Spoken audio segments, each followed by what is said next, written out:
আপনি জানেন কি নীলতিমির আত্মকাহিনী? এই পৃথিবীতে এই যাবৎ কাল পর্যন্ত যত প্রাণী ছিল বা আছে তার ভেতর নীলতিমি সবচেয়ে বড়। এমনকি প্রাগৈতিহাসিক যুগের ডাইনোসরের চেয়েও বড়। নীলতিমি মানুষের মতোই স্তন্যপায়ী প্রাণী। তাই তাকে বাতাসে শ্বাস নিয়ে পানির নিচে যেতে হয়। প্রতি ৩০ মিনিট যাত্রাপথে ২ থেকে ৫ মিনিট পর পর মাথার উপরের ২ ছিদ্র দিয়ে পানির উপরের দিকে ফোয়ারার মতন নিঃশ্বাস ছুড়ে দেয়, যা প্রায় ৩০ ফুট পর্যন্ত উপরে ওঠে। সাবালক নীলতিমি সাগরের নিচে গিয়ে অনেকটা জোর গলায় ম ম ম শব্দ করে, যা হাজার মাইল পর্যন্ত প্রবাহিত হয়ে অন্য নীলতিমির কাছে চলে যেতে পারে। ১৫ বছর বয়সে একটা নীলতিমি যৌন প্রজনন করার সক্ষমতা অর্জন করে। শীতকালে যখন তারা গরম অঞ্চলের সাগরে থাকে, তখন পুরুষ ও স্ত্রী নীলতিমি মিলিত হয়। এরপর তারা আলাদা হয়ে যায়। মিলিত হওয়ার প্রায় ১০ মাস পর নীলতিমি বাচ্চা প্রসব করে। বাচ্চা প্রসবের সময় প্রথমে তার লেজ, তারপর পুরো শরীর বের হয়। বাচ্চা জন্ম নেওয়ার সময় প্রায় ২২ ফুট লম্বা হয়। মা তিমির পেটের সাথে লাগানো স্তন হতে সে দিনে প্রায় ৬০০ লিটার দুধ পান করে। নীলতিমি দিনে প্রায় ৩ কোটি মাছ খেতে পারে, যা রাখার জন্য ৫টা ট্রাকের প্রয়োজন। একটা নীলতিমি ক্ষুধা নিবারণের জন্য বড় এক ঝাঁক মাছ সহ সাগরের নোনা পানি মুখের ভেতর টেনে গলার ৮৮ ভাঁজে নেয়।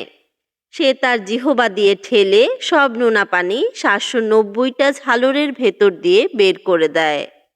শীতকালে এরা খুব কম আহার করে।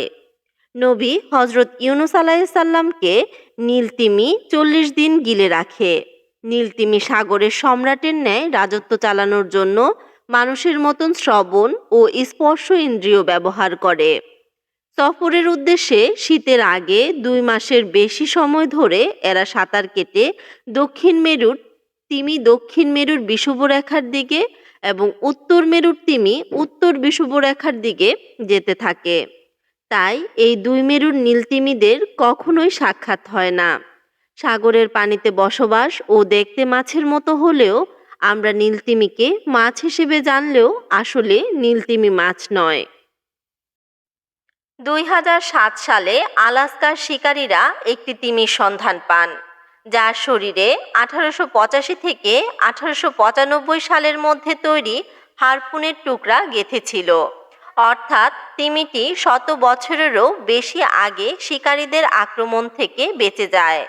শরীরে সেই হারপুন নিয়েই ১ শতাব্দীরও বেশি সময় বেঁচে ছিল সেই তিমিটি। বিজ্ঞানীরা আগে থেকেই ধারণা করতেন বুহের তিমি পৃথিবীর দীর্ঘায়ু লাভকারী স্তন্যপায়ীদের অন্যতম। এই তিমি যেন সেই ধারণার সপক্ষে প্রমাণ রাখে। আর্কটিক অঞ্চলে এই তিমিরা প্রায় ৬০ ফুট লম্বা এবং ১০০ টনেরও বেশি ওজনের হতে পারে। গবেষণায় দেখা গেছে তারা ২০০ বছরেরও বেশি সময় বাঁচতে পারে, যা প্রমাণিত হয়েছে ঐতিহাসিক তথ্য এবং চোখের লেন্সের প্রোটিনের আনুমানিক বিশ্লেষণের মাধ্যমে। কখনো এই প্রজাতিটি প্রায় বিলুপ্তির মুখে পড়লেও সুরক্ষামূলক আইন এবং আদিবাসী সম্প্রদায়ের তত্ত্বাবধানে এখন তাদের সংখ্যা আবারও বেড়েছে।